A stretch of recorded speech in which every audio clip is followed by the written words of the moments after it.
መንፈስን አታጥፉ የሚል ርዕስ እንማማራለን። እስኪ በሉ ሁላችሁም፣ እስኪ በሉ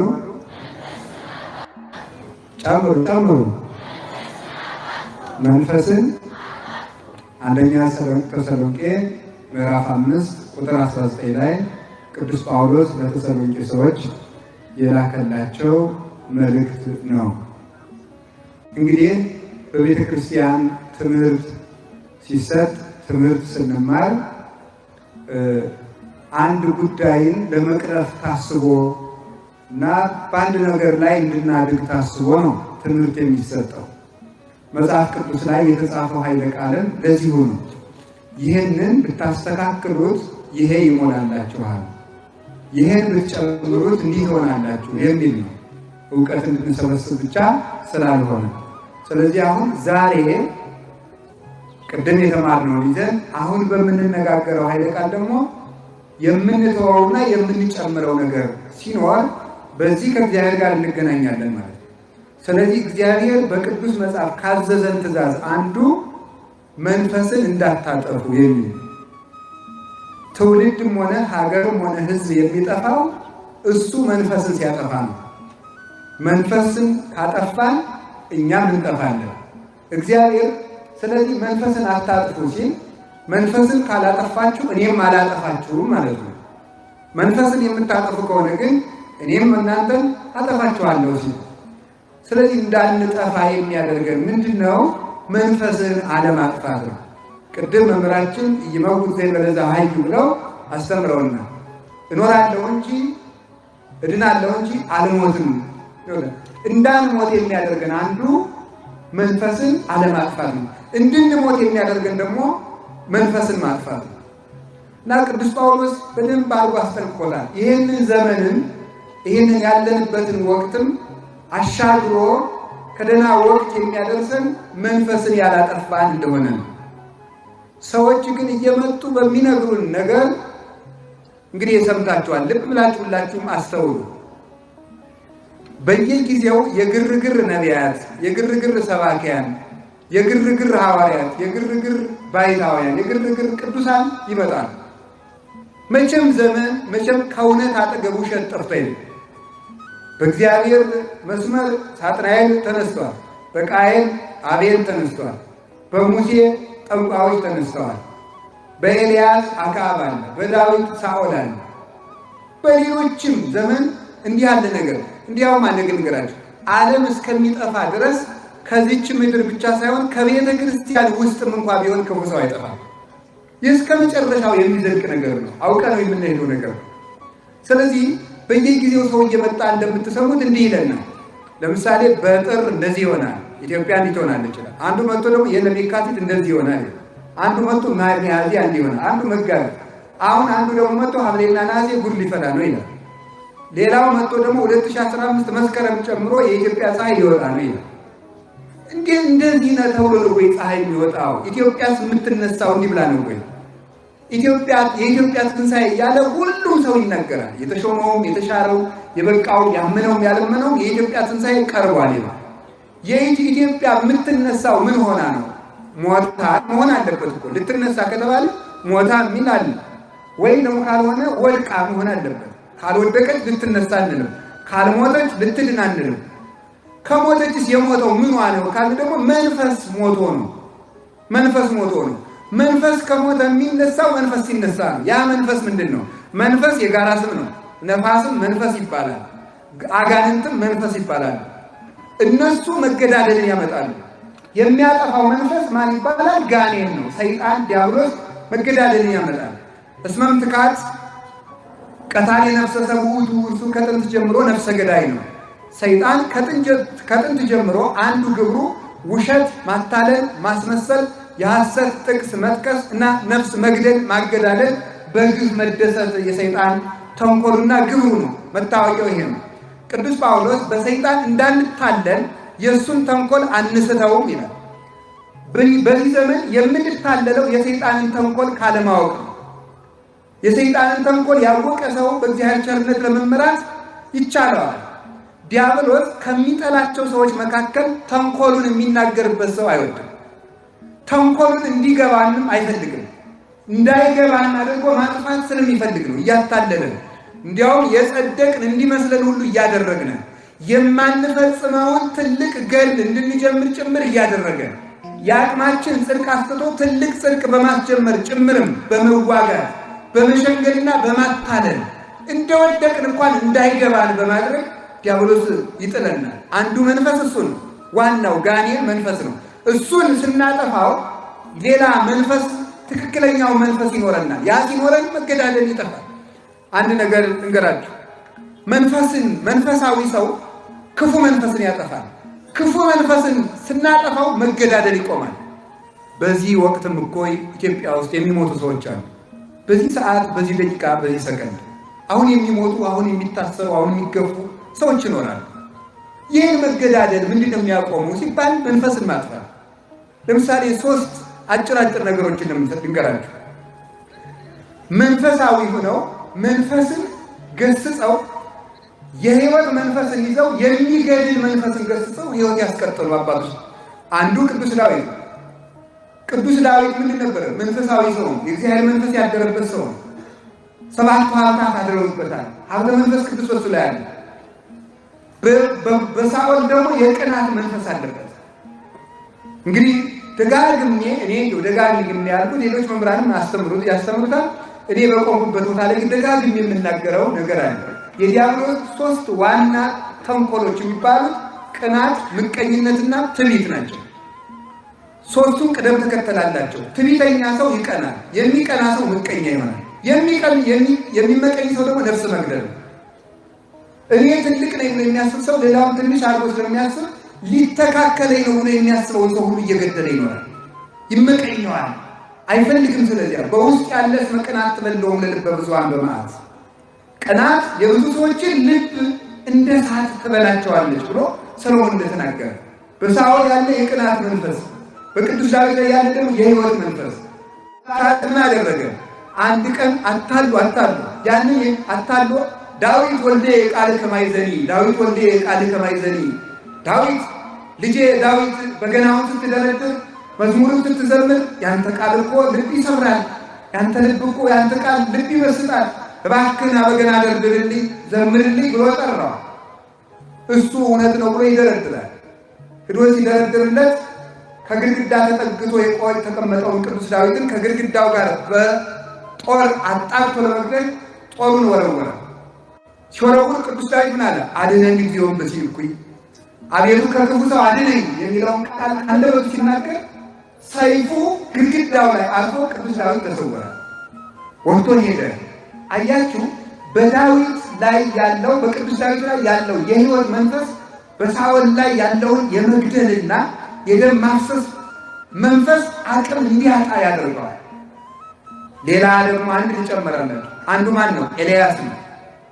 ኤልያስ ብዙ ጣዖት እያመለከ ቢያስቸግረው ከዚህ ሁሉ ነገር እኮ ይህ ሕዝብ ጣዖት እያመለከ በሃይማኖት እየተለያየ ያስቸገረ ከእውነተኛው ሃይማኖት እየወጣ ያለ ቢጠግብ ነው። በዓለም ላይ እኮ ብዙ እምነትን ያፈላው ጥጋብ እኮ ነው። ምን መሰላችሁ? ቢጠግብ ነው። ስለዚህ ዝናብ አዝነመ በፀሐይ አብቅለ፣ በዝናብ አብቅለ፣ በፀሐይ አብቅለ አታበላቸው፣ ሰማይ ይዘጋ ብሎ ዘጋው። 3 ዓመት ከ3 ወር በሙሉ ዝናብ ሳይዘንብ ከቆየ በኋላ ምን ሆነ?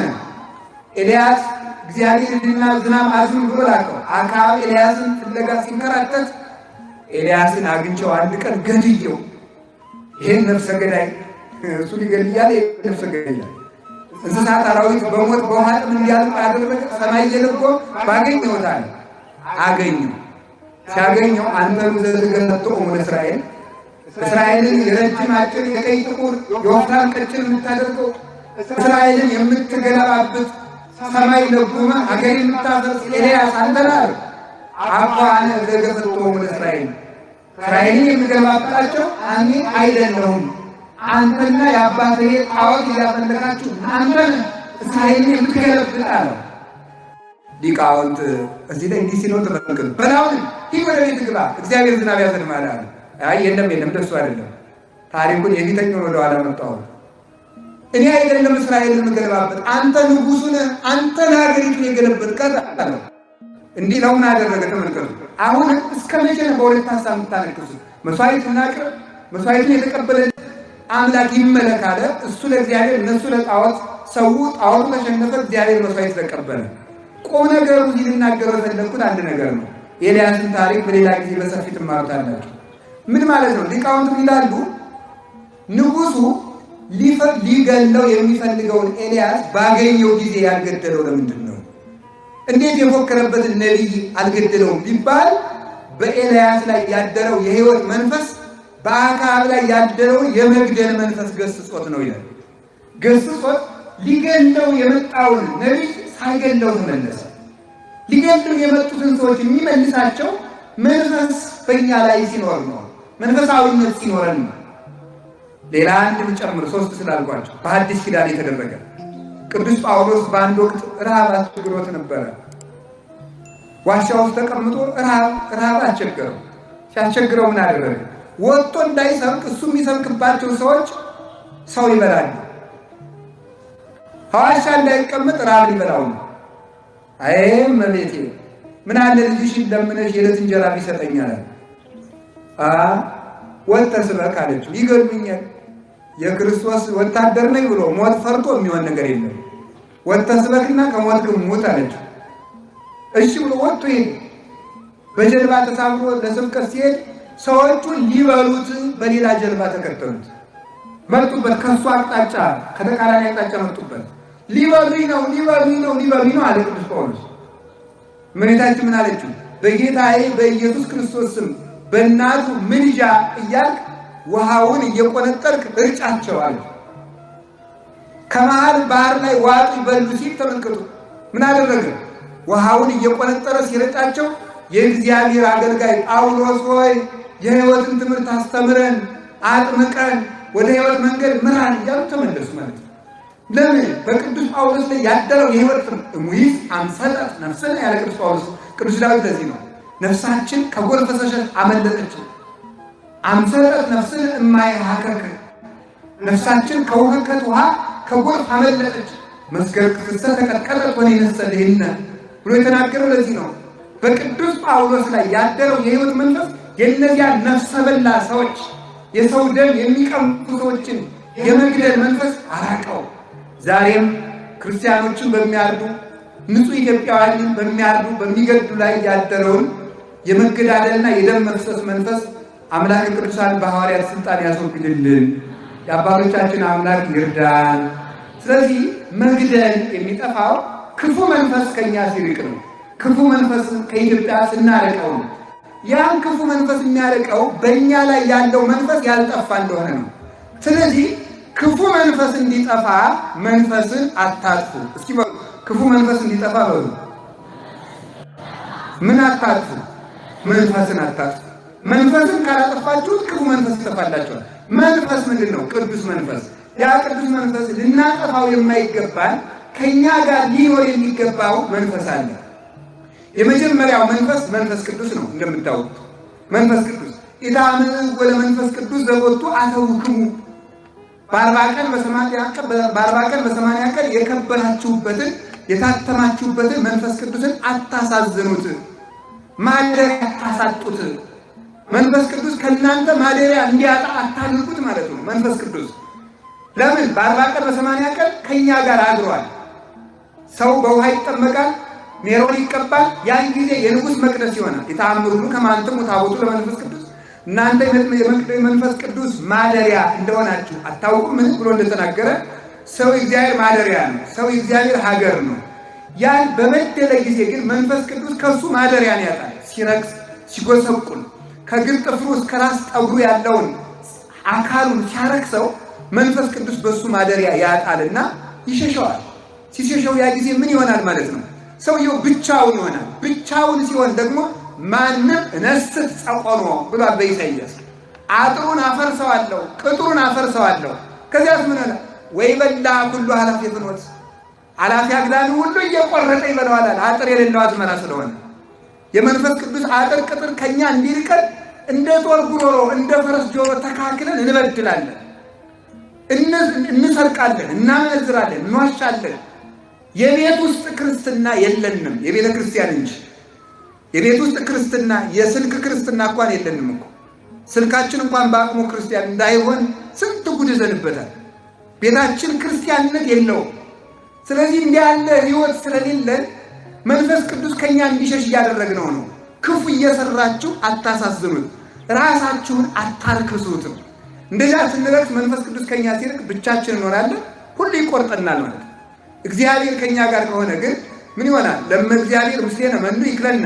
እግዚአብሔር ከኛ ጋር ከሆነ ግን ማን ያሸንፈናል? እግዚአብሔር ከኛ ጋር የሚሆነው ምንድነው? መንፈስ ቅዱስ ከኛ ጋር ሲሆን፣ መንፈስ ቅዱስ ከኛ ጋር የሚሆነው በምንድነው? በቤተ ክርስቲያን፣ በቅዳሴ፣ በኪዳን፣ በጸሎት፣ በመንፈሳዊ ቡራኬ፣ በንስሐ፣ በእንደዚህ ያሉት ሁሉ በቅዱስ ቁርባን መንፈስ ቅዱስ ከኛ ጋር ይሆናል። ከቤተ ክርስቲያን፣ ከኪዳን፣ ከቅዳሴ፣ ከቁርባን፣ ከጸሎት፣ ከክህነት እነዚህ ሁሉ የመንፈስ ቅዱስ ምንድን ናቸው? የመንፈስ ቅዱስ መግቦት የሚፈጸምባቸው ናቸው። የክርስቶስን ሥጋና ደም ስንቀበል መንፈስ ቅዱስም አብም ወልድም ከኛ ጋር ይሆናሉ። በክህነት ስንባረክና ከንስሐ አባት ሳንርቅ ሲቀር መንፈስ ቅዱስ ከኛ ጋር ይሆናል። ቤተ ክርስቲያን የመንፈስ ቅዱስ አዳራሽ ናት። ከቤተ ክርስቲያን ሳንታጣ ስንቀር መንፈስ ቅዱስ ከኛ ጋር ይሆናል። ጸልየን ስንወጣ የመንፈስ ቅዱስ ማደሪያው መንፈስ ወይም ነፍስ ስለሆነች ነፍስ ስትቀደስ መንፈስ ቅዱስ በእኛ አድሮ ስለሚኖር ያን ጊዜ ብቻችን አንሆንም። ወጥተን የምንገባው እግዚአብሔር አብሮን ወጥቶ አብሮን ሲገባ አብሮን ሲያድር ነው። ስለዚህ ሁለንተናችሁን ቀድሱት ነው። ስለዚህ መንፈስን አታጥፉ ማለት መንፈስ ቅዱስን አታሳዝኑት። እግዚአብሔር በኦሪት ዘፍጥረት ምዕራፍ 6 ላይ እነዚህ ሕዝቦች ሥጋ ብቻ ናቸውና መንፈስ በእነሱ ላይ አድሮ አይኖርም ይላል። እነዚህ ሕዝቦች መንፈስ ሥጋ ብቻ ናቸው። አንዳችን የነፍስ ቁም ነገር የላቸውም።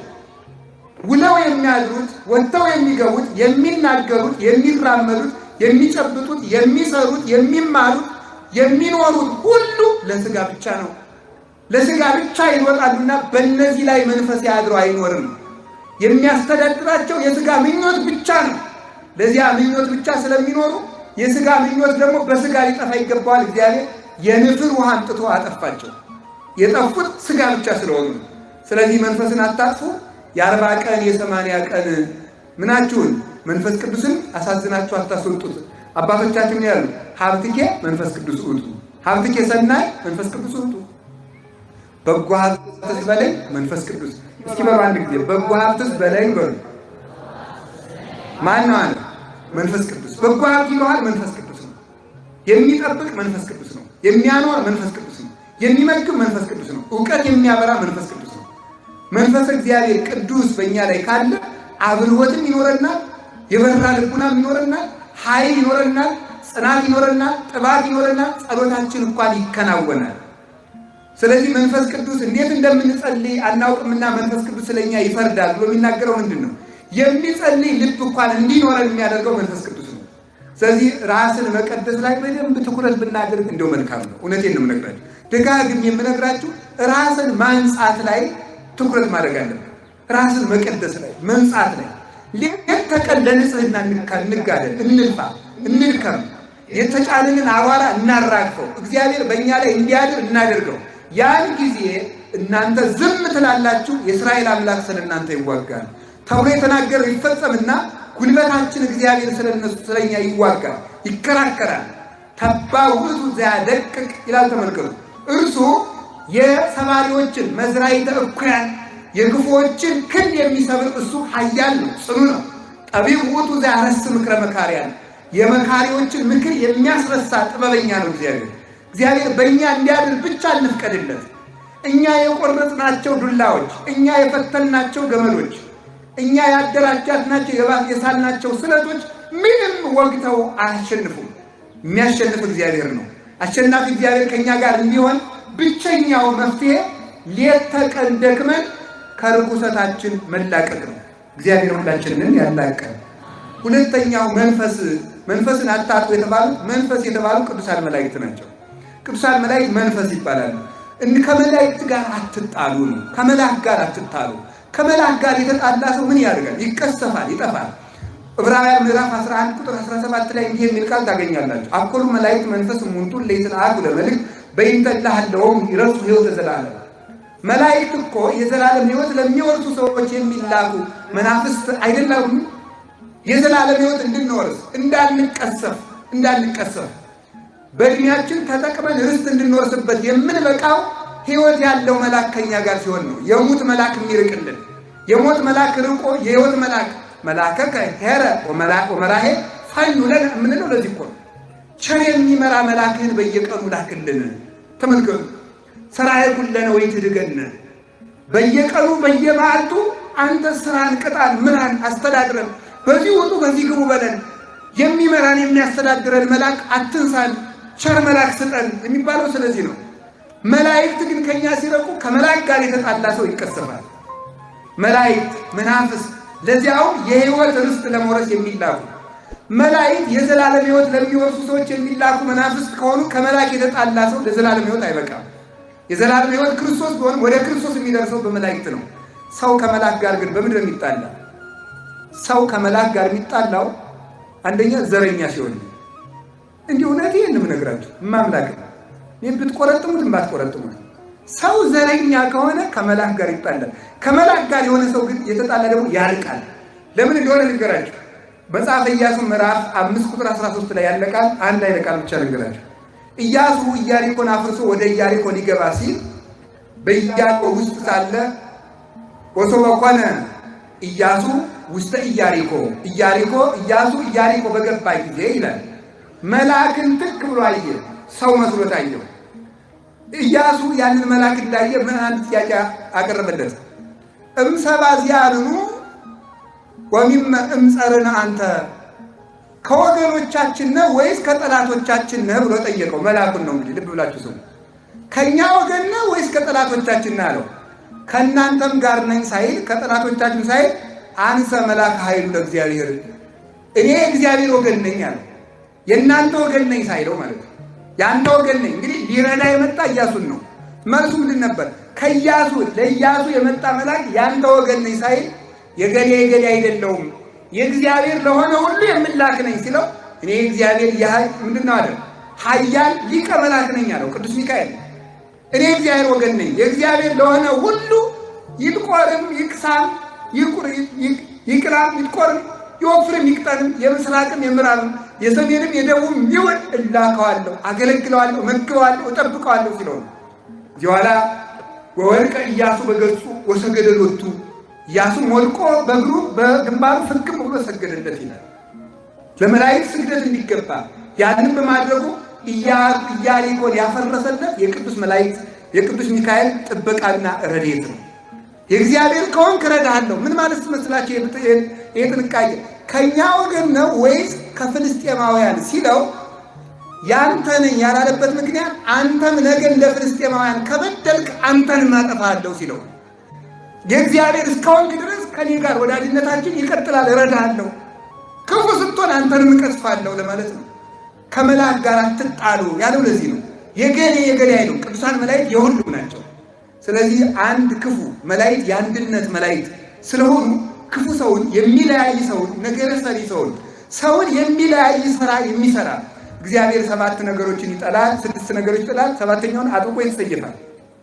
ትዕቢተኛ፣ ሐሰተኛ ምላስ፣ የሰው ደም የምታፈስጅ፣ ወደ ክፉ የምትግረሩት፣ ክፋትን የምታበቅል ልብ ይልና 7ኛይቱን እግዚአብሔር አጥብቆ ይጠላታል። በወንድማማች መካከል ጠብን የሚዘራ አንደበት ይላል።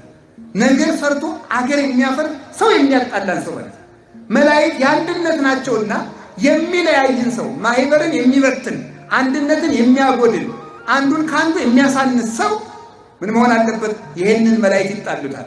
አሁንም ቢሆን ለቤተ ክርስቲያን ስንል ሁላችንም መጠበቅ ያለብን አንድም ነገር ከምናችንም ሁሉ በላይ የቤተ ክርስቲያን አንድነት ሊቀድም ይገባል። ከምንም በላይ ከምንወደው መምህር፣ ከምንወደው ካህን፣ ከምንወደው መነኩሴ ከሁሉም ቤተ ክርስቲያን ትቀድማለች። ቤተ ክርስቲያን ስትኖርልን ሁሉ ይኖራል። ለቤተ ክርስቲያን አንድነት ቅድሚያ መሞት፣ ከሞትም ለእሷ እንሞታለን። ስለዚህ የሚለያይን ሰውን መላእክት ይጣሉታል። ንስሐ የማይገባን ሰው መላእክት ይጣሉታል። በሰማይ መላእክት በአንድ ንስሐ በሚገባ ሰው ደስታ ይደረጋል ከተባለ ንስሐ በማይገባ በአንድ ኃጢአተኛ ሰው በሰማይ መላእክት ሐዘን ይደረጋል። ቃል በራማ ተሰማ ይላል አይደል? በራማ ቃል ተሰማ ይላል። ማቴዎስ ወንጌል ምዕራፍ 2 ላይ ልቅሶ ሐዘን ተሰማ ይላል። ራሔል እንዘ ትበኪ በይንተ ውሉዳ ራሔልም አለቀሰች ስለ ልጆቿ እስመ ይኮንዋ ውሉዳ ውሉደ ልጆቿ ልጅ አልሆኗታልና ራሔል አለቀሰች። ቃል በራማ ተሰማ ይላል። ይህን ሊቃውንት ሲተረጉሙት ራሔል የተባለች መንግሥተ ሰማያት ናት። ራሔል አለቀሰች ማለት መንግሥተ ሰማያት የሚገባባት አታዘነች። ከልሂቅ እስከ ደቂቅ እየበደለ ሰው ሁሉ አልገባብኝ ብላ አለ ብላ አዘነች። በራማ ተሰማ ራማ ብሄል ልዑል መካን በሰማይ ልቅሶ ተሰማ ማለት መላእክት ስለ ሰው ልጆች ክፋት አዘኑ። ሰው እንዴት ያለ ፍጡር ነው አምላኩ ሙቶለት እንኳን የማይመለስ ብለው አዘኑ ማለት ነው። መላእክትን የሚያሳዝናቸው ንስሐ የማይገባ ሰው ነው። እግዚአብሔር አሁን ሊቅ ስለሆን የሚምረን መስሏችኋል? እግዚአብሔር እንደውም ዝም ብለን እግዚአብሔር ይዘበትበታል፣ እግዚአብሔር ይቀለድበታል፣ እግዚአብሔር በማስመሰል ያጸድቃል? አያጸድቅም። ሁላችንም ንስሐ መግባት ይጠበቅብናል። አሁን ይሄ የሐዋርያት ጾምም የንስሐ ጊዜያችን መሆን አለበት። ለምደነዋል። ለነገሩ ንስሐውን ማለት ንስሐ ግቡ ለምድ ነው። አሁን ማለት ያ በሀገራችን ገበሬ የበሰበሰ ዝናብ አይፈራም ይላል። ሰው ዝናብ ከመጣው ዝናብ እንደማይፈራ አሁን ኃጢአትን ስለለመደው ሰው አይደነግጥም። ሰሎሞን አለ ብፁዕ ዘይደነግጥ ወይም ተጽድቅ አለ ተግሳጽ 3 ቁጥር 1 ላይ ስለ ጽድቅ የሚደነግጥ ሰው ምንድነው? ብፁዕ ነው። እንዲያውም ሰው ወደ ቤተ ክርስቲያን እየቀረበ መጣ ቁጥር ኃጢአትን እየለመደው እያቻቻለው ይመጣል። እንደውም ምን ይላል? ኃጢአተኛነትን እንደ ስልጣን እየቆጠረ ተውባካችሁ ይቺ ስራት አልገባህም እናቴ ያለ ገና ነው የዛሬ 5 ዓመት እና ያለ ጀማሪ ክርስቲያን ከጳጳስ ይበልጣል እንደተባለው ማለት እንዳይጸድቅም እንመጻደቅበታለን። አቃላዮች እንሆናለን። ማቃለል ስርዓትን ሁሉ ሲቀነስ ይሄ ቀላል ነው። ዋናው ትልቁ ነገር ይሄ ነው። አረ ስንት ከባድ ኃጢአት አለ እያል ለኃጢአታችን እንዲህ አለ። እግዚአብሔር የሚወደው ኃጢአት አለ ወይ አለ ዮሐንስ አፈወርቅ። የለም። እግዚአብሔር የሚወደው ኃጢአት ከሌለ እግዚአብሔር ኃጢአት የሆነን ሁሉ ከጠላ ያንን ኃጢአት የሚሰራን ሰው ጋንም ያወርደዋል ያወርደው ያወርደዋል። እንግዲያስ የኃጢአት ከባዱ የትኛው ነው ካልከኝ ይላል ተመልከቱ። ሲኦል የማያወርድ ኃጢአት እስከሌለ ድረስ ሁሉም ኃጢአት ከባድ ነው ይላል። ነፍስ መግደል ከባድ ነው፣ ዝሙት ከባድ ነው፣ ጥንቆላ ከባድ ነው፣ ስድብ ቀላል ነው አትበል። ሲኦል እስካወረደ ድረስ ሁሉም ኃጢአት እኩል ነው ነው።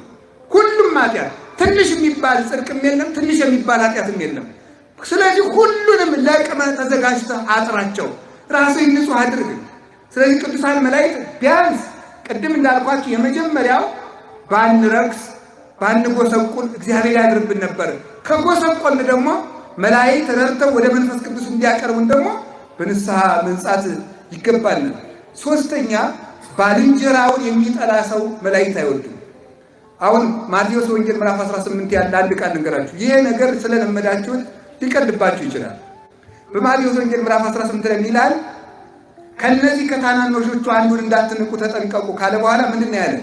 መላእክቶቻቸው የአባቴን ፊት ያያሉና ይላል። መላእክቶቻቸው ያለው ምኑን ነው ስትሉ እኔ አንድን ሰው ስጠላው እኔ ይደንቀኛል።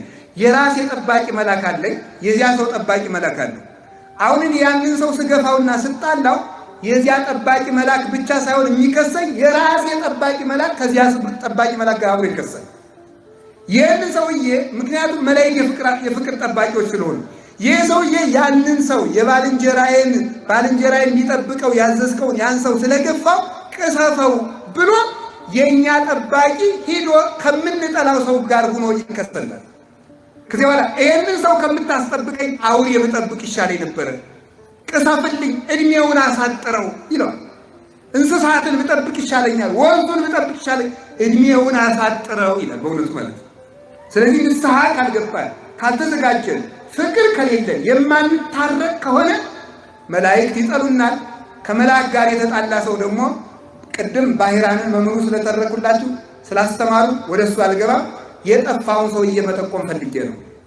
ሶወትሬ ወሙ ለጠቢባን ይመውቱ ወከማሁ ይታጎሉ አብዳን ላርቦሙ ልብ ተብሎ ጧት በመስባክ የተሰበከልን እንደዚህ ልብ የሌላቸውም ሰዎች ይጠፉ። የባሕራንን መዳን እንዳየነው ደግሞ የዚያን ሰው ጥፋት ምንየው ከመላእክት ጋር ተከራክሮ መዳን የለም። ስለዚህ እንታረቅ፣ መከፋፈል እንተው፣ ሰሞኑን እንታረቅ። እንዲሆን እንደሆነ ንስሐ እንግባ። በሶስቱ መላእክት ይመጣሉ። ያ የሆነ እንደሆነ ደግሞ መላእክት ደግሞ አንድ መልአክ ብቻውን የእስራኤልን ጠላት አስጥሞ 60,000 አጋር ከነዓን መርቶ ያደረሰ አንድ መልአክ ነው፣ ቅዱስ ሚካኤል ነው። እግዚአብሔርም ለመላእክት ለእስራኤል ምንድን ያላቸው? መልአኬን እልካለሁ እንዳታሳዝኑት ተጠንቀቁ ነው ያለው። መልአኬን እልካለሁ፣ ሚካኤልን እልከዋለሁ፣ እንዳታሳዝኑት ተጠንቀቁ። የሚመራችሁን መልአክ ካልተጣላችሁት ረክሳችሁ የማታድሩ ረክሳችሁ የማትሉ ከሆናችሁ መልአክ ከእናንተ ጋር ይሆናል፣ በሳይል ይታደጋችኋል ብሏል። የቅዱስ ሚካኤል አምላክ ሁላችንንም ይታደገ። አጭር የሆኑ አንድ 3 ነጥቦችን ተናግሬ ልጠቅልል ትምህርት አላችሁ አላችሁ። እግዚአብሔር ከሁላችን ጋር ይሁን። ከመላእክት ጋር ግን ከታረቅን ግን ደግሞ ቸርነት ይደረግልን። አይዟችሁ ማወቅ የሚገባችሁ ደስ ለቅዱስ ሚካኤል አንድ ነጥብ ብቻ ልናገር። በቤተክርስቲያን ውስጥ ብዙ መላእክት አሉ፣ ግን ከነዚያው 9ኙን ልንገራችሁ። አንዱ ደጀ ሰላም ላይ የሆነ ይቅርታ፣ ሁለቱ ደጀ ሰላም። እስኪ ደጀ ሰላም በሉ። ሁለቱ ደጀ ሰላም፣ ሁለቱ በዝንቦ ታውቃላችሁ? አየድሮ ቋንቋ ዝንቦ ማለት ታዛ በቃሽ በረንዳ በዚያ ይሆናሉ። ሁለት ስንቱ መጡ? 4። ሁለቱ ከቅኔ ማኅሌት ስንት መጡ? ሁለቱ ከቅድስ ስንት መጡ? 1 ከመቅደስ ስንት ይመጣል? 9። አሁን እንዲሆኑና ይጠብቃሉ። ይሄ በየቀኑ ሌሎች መላእክት ይመጣሉ። እነዚህ ስራ ተሰጥቷቸው ቤተክርስቲያንን የሚጠብቁ ናቸው። መላእክት ቤተክርስቲያንን የሚጠብቁ መላእክት አሉና ይላል። ተመልከቱ፣ ዲያቆኑ ቅዳሴ ላይ ማለት ነው። ማንም እዚህ ውስጥ በክፋት እንዳይቆም ተጠንቀቁ ይላል። ቤተክርስቲያን የሚጠብቁ መላእክት አሉና አይምሮ ሀበዝት ቀውሙ፣ የቆማችሁበትን ቦታ አስተውሉ ይላል። ሀገር ሲበደል ፍርድ ሲጓደል ደጀ ሰላም ላይ ያሉት ሁለቱ መላእክት ዝንቦ ላሉት ኧረ ሀገር ጠፋ ብለው ይከሳሉ። ሁለቱ ደግሞ ምን ያደርጋሉ? ቅኔ ማኅሌት ላሉት ይናገራሉ። ቅኔ ማኅሌት ያሉት ቅድስት ላሉት ይናገራሉ። ቅድስት ላሉት መቅደስ ላይ አንድ መልአክ አለ፣ ለሱ ይነግሩታል። እሱ ለቅዱስ ሚካኤል ይናገራል። ቅዱስ ሚካኤልም ለእግዚአብሔር ይናገራል። እግዚአብሔር ምን ይለዋል? ተመልከቱ። ይችን ሀገር መቅሰፍት አውርድባት ብሎ መቅሰፍት ለቅዱስ ሚካኤል ይሰጠዋል። ይህንን ሰይጣን የመስማት መብት አለው። ሰይጣን ማት የመስማት መብት ተሰጥቶታል፣ ምሕረት አልተሰጠውም። ኋላ ቅዱስ ሚካኤል በጎን ይገባና ቸር ስለሆነ ለሳሩ ሁሉ ነው የሚጸልየው። ቅዱስ ሚካኤል ማለት በራሱ ትርጉሙ ሩህሩህ ማለት ነው። አንዱ ትርጉሙ አንዱ መኑ ከመ እግዚአብሔር አምላክን ማለት ነው። አንዱ እጹብ ነገር ማለት ነው። አንዱ ሩህሩህ ማለት ነው። እና ሳሩ እንኳን ያለ ጊዜው እንዳይቆነጠስ ይጸልያል። መሐሮሙ ጊዜው ወደ ሳሎም ይላል ሊቃውንቱ። በ10ቱ አርባዕቱ ትንቢትና ቀን ሲተረጉሙ በ12ቱ ልመና ይቅርታን አስታርቀን የሚለውን አቤቱ ይቅር በላቸው የሚለው የግዙ ፊደል ሲቆጠር 14 ነው። በ14ቱ ልመና ይቅርታን አሰጠኛል። ኋላ እግዚአብሔርን መሐር ተዘከር፣ ፍጥረትህን አታጥፋው፣ የሞትህላቸውን ሕዝብህን አታጥፋቸው ይለምናል። እግዚአብሔር ደግሞ ምን ይለዋል? ተመልከቱ፣ ምሕረት ስጥ ብሎ ምሕረት ለቅዱስ ሚካኤል እጅ ይሰጠዋል። እግዚአብሔር ለምድር የሚሰጣት ምሕረት ሁሉ የሚወርደው በቅዱስ ሚካኤል እጅ። እግዚአብሔር ለምድር የሚሰጣት ቸርነት ሁሉ ነው። ወሚካኤል ሊቀ መላእክት አሐዱ መላእክት ቅዱሳን እስመ በዲበ ሰናይቱ ለሰብከ አዛዚ። መጽሐፈ ሄኖክ ምዕራፍ 6 ቁጥር 5 ላይ ቅዱስ ሚካኤል እግዚአብሔር ለሰው ልጅ በሚያደርገው መልካም ስራ ላይ ሁሉ የቅዱስ ሚካኤል እጅ አለበት። እግዚአብሔር ለሰው በሚያደርገው መልካም ነገር ሁሉ እዳራ ቅዱስ ሚካኤል አምጥቶ መቅደስ ላለው መልአክ ይሰጠዋል። አያችሁ፣ ቸርነት በመቅደስ ይመጣል። በመቅደስ ያለው ለቅድስ፣ ቅድስ ላለው ለቅኔ ማኅሌት፣ ቅኔ ማኅሌት ላለው ለዝንቦ፣ ዝንቦ ለደጀ ሰላም፣ የደጀ ሰላም ምሕረት ለሀገር ይተርፋል። እግዚአብሔር በቅዱስ ሚካኤል እጅ ምሕረትን ይላክልን እንድንማር ሆነንም ለመገኘት ያብቃል። ስለዚህ ሌላው አሁን ቅድም ያልኳችሁ ነጥቦች ለመናገር መንፈስን አታጥፉ። እስኪ በሉ መንፈስን አትበሉ። አንደኛው ነፍሳችሁን አታጥፉ። መንፈስ የተባለ አንዱ ነፍስ ነው። ነፍሳችሁን የሚጎዳ ስራ አትስሩባታል። የእግዚአብሔር ሀገሩ ልብ ነው። እስኪ በሞት ይመሩ አንድ ጊዜ የእግዚአብሔር ሀገሩ ወዴት ነው? እናንተ የሚመስላችሁ የእግዚአብሔር ሀገሩ ገዳም ብቻ ነው የሚመስላችኋል። ያ 3 ቀን አንድ ገዳም ደርሼ ልምጣና እንዲህ ወረፍ ትራገኝ መልካም ነው፣ ይህ ጥሩ ነው፣ ታርፋላችሁ። ቁም ነገሩ ግን የመጀመሪያው እግዚአብሔር ሀገሩ ልብ ነው። ዘሰማይ ወምድር ያገሞ ልብሳ ያልተመልከቱ ዘቁ በንጽ ይኩን ማይደረውን ሰማይና ምድር የማይችለውን እግዚአብሔር በንጽህና የተጠበቀ ልብ ሀገሩ ይሆነዋል። ለንጹህ ለእግዚአብሔር ለንጹህ እግዚአብሔር ሀገሩ ልብ ነው። ልቡን ከቂም ያነጻ ሰው የእግዚአብሔር ሀገር ይሆናል። ስለዚህ ነፍሳችሁን አትበድሏት። ነፍስ የምትፈልገው መዘመር ነው። አትስፈልባት፣ አትውጋት እባክህን። ህሊናችሁ እኮ እረፍት የሌለው ስልክ ደውላችሁ አታርፉ። እንደው ሰሞኑን ተጨናንቄያለሁ ምታድር ብላችሁ ስልክ ደውላችሁ አታርፉ። የምታርፉት ነፍሳችሁን ባለመበደል። ነፍሳችሁን አትበድሏት። እየዘፈናችሁ እየሰከራችሁ ለምን የምትበድሏት? ስለ ሰው ክፋት እያወራን ተንኮለኞች ነው ለምን በድሏል? ነፍሳችሁን በገዛ እጃችሁ አታጥፋሉ። ነፍሰ ገዳይ ማለት የገዛ ነፍሱን የሚገድል ሰው። ጸልይልኝ እያለች ተኝተን አጣል ጹምልኝ እያለች እየበላ አትበድላት እባክህን። ነፍሳችን ከመበደል ይሰውረን። መንፈስን አታጥፉ። ነፍሳችንን ስለገደልናት ስጋችንን የሚገሉት በዙ። እየገደሉንም ነው። ስጋችሁን የሚገሉትን አትፍሩ ብሎ ነበር ጌታ። አዎ ነፍሳችን ጤና ብትሆን አንፈራም ነበር። ግን ነፍሳችን ጤንነት ስለሌላ ስጋችንን የሚገሉትን እንፈራለን። ስጋችን የሚገሉት የሚርቁት ከገደሉንም ሞታችን የሚጠቅመን ነፍስ በጤንነቷ አይኖረች እንደሆነ ነው። ይህን ያደረገነው ነፍሱን ያላጠፋ ይባላል። በመጨረሻ ሁለቱ የቀሩን አንደኛው መምህሩን አታጥፉ ነው። እስኪ መምህርን አታጥፉ በሉ። መምህር መንፈስ ይባላል። መምህር መንፈስ ይባላል። መምህርን አታጥፉ ምን ማለት ነው? አሁን በዚህ ዘመን ሊጠፋ ሲል አንዱ ምልክቱ መምህር መብዛት። መምህር በቃ ይበዛል። አሁን አደራችሁ በሞት እንዳትቀየሙ። ሰንበት ተማሪው ራሱን የቻለ መምህር ነው። ምን ማለት መስላችሁ? አዎ መምህር ሁኑ፣ ጥሩ ደስ ይለኛል፣ ሁኑ። ግን መምህር ልሁን እንደው በቃ መምህር ሁሉም መጽሐፍ ቅዱስ ነው ያለብና መጽሐፍ ቅዱስ ላይ ግን እንዲህ ይላል። ደግሞ በጣም አንድ የሚያሳዝነኝ ነገር ንገራችሁ። ቆይ እገሌ እንደዚህ የሚያደርጉ ሰዎች ስህተት ናቸው ተብሎ ከቤተ ክርስቲያን መምህራን ሲነገር፣ ያኛው ደግሞ የለም እንደዚህ ነው ብሎ ሲነገር ማንን እንመን ይላል ህዝቡ። መጀመሪያ መምህሮቻችሁን ለዩ። መምህር ለዩና መምህራንን አታጥፉ። መምህር ማለት ቤተ ክርስቲያን ሰፍራ ቆጣ የሰጠችው ሰው። መጽሐፍ ቅዱስ አንግቶ ክላሽ ተሸክማ ሄደች አህያውን ወታደር ትባላለች? አትባልም። እንዴት ትባላለች? አተኳኮስን የሚያውቀው የሰለጠነው ባለሙያ ነው ወታደር የሚባለው። መጽሐፍ ቅዱስ የተሸከመው ሁሉ መምህር እንዴት ይባላል? እንዴትስ እነሱስ ቤተክርስቲያን ያምሷታል? እንዴት ስራ ሰሪ ይበዛል? አንዱ እንዲህ ነው። እኛ ዘመኑን አትመኑ፣ ይሄ ዘመን አትበሉ፣ ይሄ ዘመን በዚህ ቀጥሎ እንዲሆናል የሚል አትመኑ፣ ተረጋግታችሁ እግዚአብሔርን አምልኩ ስንል ያኛው ይመጣና ደግሞ የለም በግንቦት ባህር ዳር እንትን ተጠምቀው ይላል ብድግ ብሎ ማለት ነው። ማንን እንበል ይላል? መምህራን አታምኑ እንዴ? መምህራንን እመኑ። መጀመሪያ በቤተ ክርስቲያን መምህራን ማን ናቸው? እንዲህ ይላል ቅዱስ ዮሐንስ አንደኛ ዮሐንስ ምዕራፍ 5 ቁጥር 1 ላይ ኢትመኑ ባለኩላ መንፈስ አለ አመክርዋ ለመንፈስ ለምነማ በእግዚአብሔር ይእቲ። መንፈስን ሁሉ አትመኗት ማለት መምህርን ሁሉ አትመኑ። መምህርን ሁሉ አትመኑት። መምህሪቱ ከእግዚአብሔር እንደሆነች መርምሯት እንጂ መንፈስ ነው የሚለው። መንፈሱ ከእግዚአብሔር እንደሆነ ማለት ይህ ሰው ከእግዚአብሔር ነው ወይ ብላችሁ መምህር ምን ማለት ነው? የእግዚአብሔር የሆነ መምህር ምልክቱ ምንድን ነው ይላል? ክርስቶስ በሥጋ እንደመጣ የሚያምን ሰው እሱ የእግዚአብሔር ሰው ነው። ክርስቶስ ተወልዷል የማይል ማመን አለ። ምን ማለት ነው? ክርስቶስን በኑሮ በትምህርትና በሕግ የሚመስለው ሰው ኑሮውን የሚመስል የክርስቶስ በተለይ ምልክቶች አሉት ራሱ የዋህነት፣ ትሕትና፣ ፍቅርና ትዕግስት የሚባሉ እነዚህን የተከተላቸው ትሕርምት ያለው ሊሆን ይገባዋል። ያ ባይሆን ደግሞ ምን መሆን አለበት? ሃይማኖቱ የቀና መሆን አለበት። የተማረ መሆን አለበት። ክርስቶስ ትምህርት ቤቱ ባል እኮ እሱ እንኳን ዘመሃሮ ለአብርሃም ነገር ልሳነ ዕብራይስጥ ልቀ እንዘ ይትምሃር ልሳነ ዕብራይስጥ ለአብርሃም የዕብራይስጥን ቋንቋ የገለጠ አምላክ አበ እመ እያለ ፊደል ቆጥሮ ያደገ የተማረ ሰው መሆን አለበት። ቤተ ክርስቲያን የላከችው መሆን አለበት። ከቅዱስ ሲኖዶስ ከጠቅላይ ቤተ ክህነት በሀገረ ስብከት ተመድቦ ስራ የተሰጠው ሰው መሆን አለበት። እንዲሁ ማንም ሊነዳን አይገባም። መምህራንን ለማወቅ ያብቃል።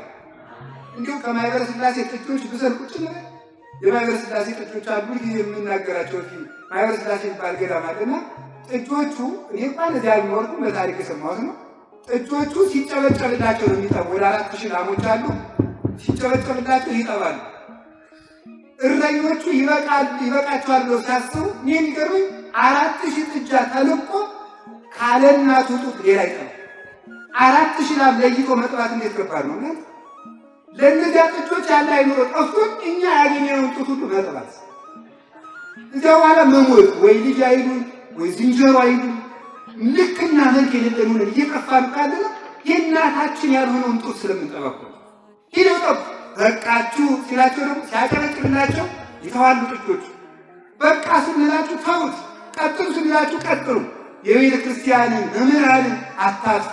መምህር ከመግፋት ይሰውረን እግዚአብሔር። ከቃሉ ጋር ናችሁ። የመጨረሻ ትርጓሜን አታጥፉ። መንፈስ ማለት ትርጓሜ ማለት ነው። እስኪ በሉ መንፈስ በሉ። ምን ማለት ነው? ትርጓሜ ማለት ትርጓሜ ነው። መንፈስ ማለት እንዲህ ይላል ቅዱስ ጳውሎስ ሁለተኛ ቆሮንቶስ ምዕራፍ 3 ቁጥር 6 ላይ እንዲህ ይናገራል። እስመ ንባብ ይቀጥል ወመንፈስ ያህይ ይላል። ንባብ ይገላል መንፈስ ያድናል ይላል። በሉ በሞት ያን ጊዜ ንባብ ይገላል በሉ፣ መንፈስ ያድናል። ንባብ ይገላል መንፈስ ያድናል። ጨምሩ ንባብ ይገላል መንፈስ ምን ይላል? በዚህ አንቀጽ መንፈስ የተባለ ምንድነው? ትርጓሜ። በሉ ትርጓሜ በሉ። የሀገራችን እንኳን መጽሐፍ ቅዱስ አማርኛው እንኳን ትርጉም አለ። እስኪ አንድ ጊዜ አልሙት በሉ። ስንት ትርጉም አለ? እኔው ልናገረው እናንተ እየሰማው ጊዜ ከሚያልቅብኝ። አልሙት ልማቱን አልሙት ይሆናል። ሁለተኛ ደግሞ አልሙት አጥፉት ተብሎ የሚተረጎም መብራቱን አልማው ካለ የገጠገበ ያጥፋው ማለት ነው። ስለዚህ አልሙት ሲል አጥፉት ተብሎ ይተረጎማል ማለት ነው። ከዚያ በኋላ ምን ይሆናል ደግሞ? ዱቄቱን አልሙት ይሆናል ደግሞ አድቅቁት ተብሎ ሲተረጎም ማለት ነው።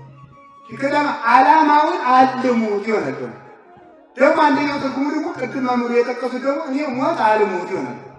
አልሙታል የኢትዮጵያ እኮ ገበሬው ሁሉ መጽሐፍ ቅዱሳዊ ጠንቅቆ የሚናገር ነው። ውጣልኝ እንኳን አይልም። አለዝቦ ባትክን አሳየኝ ነው። ባትክን አሳየኝ ሲል እግር ተገልጦ አይደለም የሚሰጠው፣ ውጣልኝ ማለት ነው። ጠባይን አሳምረ መውጣት ማለት ነው። ስለዚህ ሁሉም ነገር መስመር ይዞ የሚነገር ነው። ሁሉም ነገር ልክ አለ።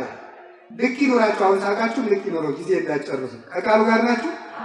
እግዚአብሔር ከሁላችን ጋር ነው። ስለዚህ ትርጓሜ ያስፈልገዋል። ለምሳሌ አንድ ልንገርህ። እጅ ብታሰናክል እስኪ በሉ ምን አድርጋል? እስኪ ከእናንተ መካከል እጁ አሰናክሎት የሚያውቅ እጁን ያውጣ። እሺ ዛሬ ተቆረጠ ወይስ ምን ይሻላል?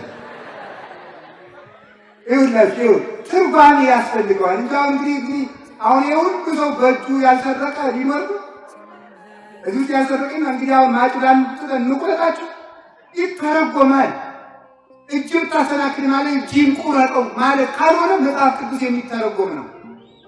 ይሄ ምን ማለት ነው ታዲያ? እጅ የኃጢአት ምክንያት ከሆነ እንዲህ በለው፣ አልሰቅም ካል እንዲህ ብለህ ስቅበት።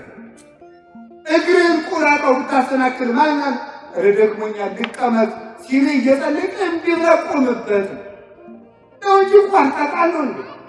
ዓይንን ብታሰናክል አውጣ ጣላት ማለት ምን ማለት ነው ታዲያ? ዓይንን እንደው እንጂ በወስኪ እንደው ወጥ አውጥታ ጣለው ነው እንዴ? ምን ማለት ነው ታዲያ? ዓይን ልተኛ ቢልም ቢለጸልይበት እኮ ፈቃዱን ቆረጠው እና መጽሐፍ ቅዱስ ይተረጎማል። አይ እኛም እኮ አንብበን መንፈስ ቅዱስን ይገልጥልናል ይሏቸዋል። ደግሞ አንብበን መንፈስ ቅዱስ ይገልጥልናል ከተባለ ክርስቶስ መጽሐፍ አሳትሞ መሄድ ጠፍቶት ነው 3 ዓመት ሲተረጉም የከረመው? ለሐዋርያት ሲያስተምር የኖረው? ሐዋርያት መጽሐፍ እየጻፉ እያደሩ በዓለም መላክ አጥቷቸው ነው? በመምህራን የሚተረጎም ነው። ስለዚህ ምን ያደርጋሉ?